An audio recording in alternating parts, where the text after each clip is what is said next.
Alright, this particular test fire is going to be with my Colt AR-15. Early version, made around 1971. We're going to be firing roughly 10 rounds out of this metal magazine.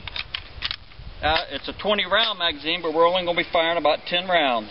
So here we go.